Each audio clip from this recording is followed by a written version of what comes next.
ketika saya menghubungi pihak penyidik pun mereka sudah sudah tahu dan sudah paham bahwa arahnya ini akan kemana terkait dengan yang dilakukan oleh selebgram tersebut.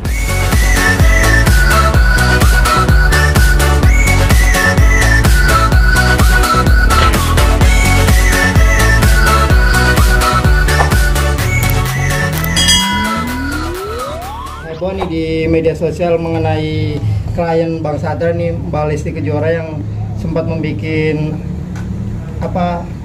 postingan. Dia memberikan ultimatum untuk seseorang nih, salah satu selebgram, untuk meminta maaf karena dia telah dengan sengaja membuat konten terus menyinggung-nyinggung masalah dulu sempat kasus KDRT. Nah, gimana Abang udah konsultasi belum sih Lesti kemarin ke Abang sebagai kuasa hukumnya? Ya, jadi memang kejadian tersebut kan saya dihubungi saat itu juga saat Mbak Lesti dan Mas Rizky lagi berada di Bangkok ya. Kejadiannya memang saat itu dilakukan pengambilan gambar tanpa izin, kemudian narasinya dirubah menjadi narasi yang kesannya itu sebagai kayak menjelek-jelekan ya, dan kembali mengungkit dengan persoalan yang dulu pernah terjadi gitu. Dan saat itu saya langsung memberikan saran, coba kita akan membuka dulu komunikasi dengan yang bersangkutan, maksud dan tujuannya apa. Nah, setelah Mbak Lesti kemarin membuat suatu postingan melalui story-nya dia untuk menegur, kemudian langsung mendapatkan respon yang cepat, karena memang tadinya kita juga sudah mempersiapkan untuk segera melakukan tindakan hukum yang cepat juga terkait dengan hal yang dilakukan, karena kan itu sebenarnya sudah menginjak harkat dan martabat dari Mbak Lesti dan Mas Rizky sendiri gitu. Kejadiannya kapan sih Bang terus menghubungi Abang itu? Kejadiannya waktu itu saat mereka lagi berada di Bangkok, dan saat itu juga saya langsung dihubungi ketika mereka masih berada di Bangkok. Lesti langsung yang hubungin Abang? Iya, betul.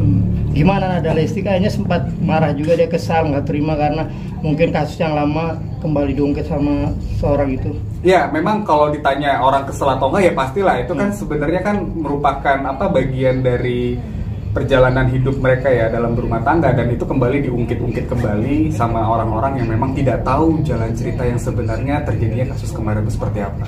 Jadi mungkin di situ ada rasa kesal yang cukup besar yang dilakukan, yang dirasakan oleh Mbak Lesti, sehingga dari beliau kemarin sudah sempat kita mau proses, namun sebelum kita proses ternyata yang bersangkutan sudah melakukan klarifikasi dan meminta maaf langsung kepada Mbak Lesti. Kemarin apa kalau misalkan jadi ambil langkah hukum, unsur pidananya apa Bang kemarin? Yang pasti kita sudah mempersiapkan beberapa pasal ya, tapi kan yang kami persiapkan ini nanti akan dikaji kembali oleh penyidik terkait dengan pasal-pasal apa yang bisa diterapkan. Namun kemarin dari proses ketika saya menghubungi pihak penyidik pun mereka sudah sudah tahu dan sudah paham bahwa arahnya ini akan kemana terkait dengan yang dilakukan oleh selebgram tersebut.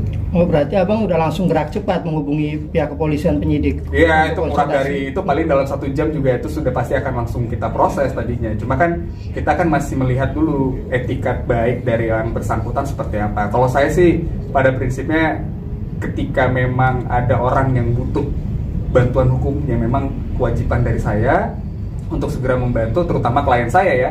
Dan juga saya rasa Kepolisian Republik Indonesia juga cukup cepat dalam merespon hal-hal yang kira-kira sudah terjadinya pelanggaran ataupun perbuatan pidana tersebut.